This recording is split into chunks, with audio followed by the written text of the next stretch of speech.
Say welcome to Australia, and whether you like it or not, being the king of pop and the biggest recording star in the world, what is your philosophy of staying at the top? Well, I think being humble and believing in yourself and having true love in your heart for the world and really trying to help people through lyrics and love of music and dance.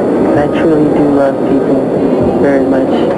Realizing that, but does it not put pressure on you? I mean, that you have to be, well, it always hold you in such a scene, you know? It always does. The next album has to be better than the other. Well, how do you cope with all the hysteria? I mean, wherever you go, whether it's London, whether it's Munich, whether it's New York, whether it's Bangkok, whether it's Japan, and even here in Australia, how do you cope with the hysteria? I know it's all love, so it makes my heart very happy. And I like to give it back, you know, through however I can give. And it puts a smile on my face to see all the children and all the teenagers and the adults, the demographics. It makes my heart very, very happy. I love them. I love all the fans very much. Well, coping with the hysteria, I mean, I can't cope with it. I mean, watching all of this going on around, I mean, the press have been absolutely manic. It's been manic mania. Can I ask you, do you ever relax? Does Michael Jackson ever relax? Because I know you're a workaholic. Yes, I am a workaholic. I don't relax, really. I don't sleep a lot. I like to continually, my mind never stops. I'm always creating. I never stop. But I love a good water balloon fight or, you know, playing around, goofing off, Nintendo games, arcade. And Michael, I have to ask you this question. Being possibly the biggest profile in the world, I guess Princess Diana matches you.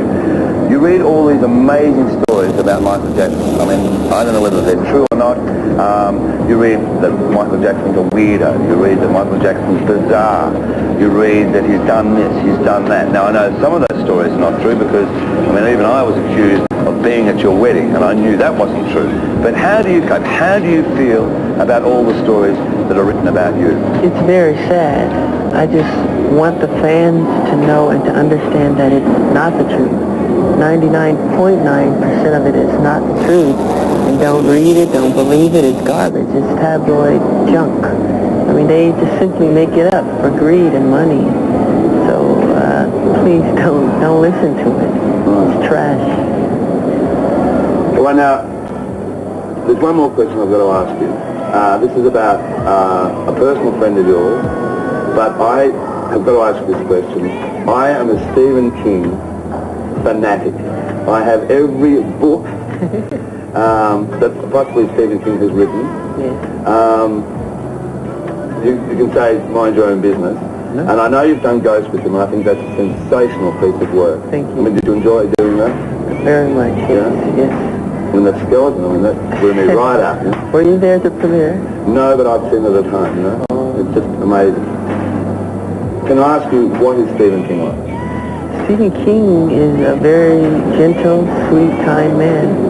I mean, the profile that we see in the books and in his works, and he's nothing like that. He's very humble. A lot of people try to judge me the same way, but I'm pretty simple. I love to create. I love to make magic. I love to create the unexpected, you know.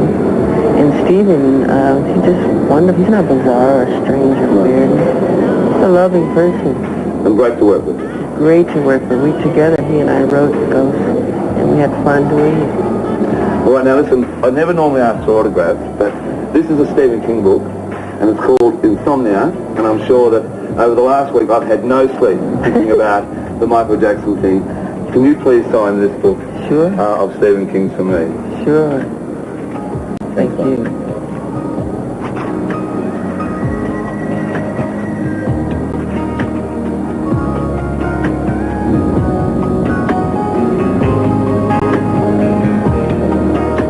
Thanks very much. Thank you, Enjoy Maury. Australia. Thank you.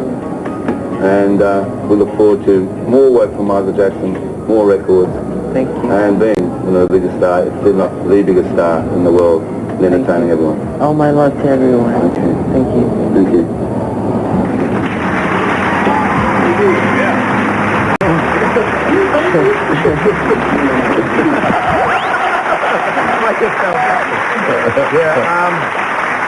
I must say, I mean, like, he really, when you're talking like that, he really is a very, very nice guy. And a lot of our crew went to his concert in Melbourne last night. Pam and David, Georgina, and I'll let them tell you because, I mean, there's no sense in me saying it. What did you think of the show? It was fabulous. Absolutely fabulous. Yeah. Joe Beth and I are going tomorrow night. We're looking forward to that. Yes, yeah. It truly is a master, and it's a fantastic show. It's at the MCG tomorrow night. MCG tomorrow night. Yeah. I'm taking the footy. All right. Going to have a kick at half time, yeah. Just before we go, I'm really, as I said about Prince before, Prince, a couple of, about 3 weeks ago, all the media flew to Japan, and he was going to do what we call electronic media, in other words, talk to radio and to television.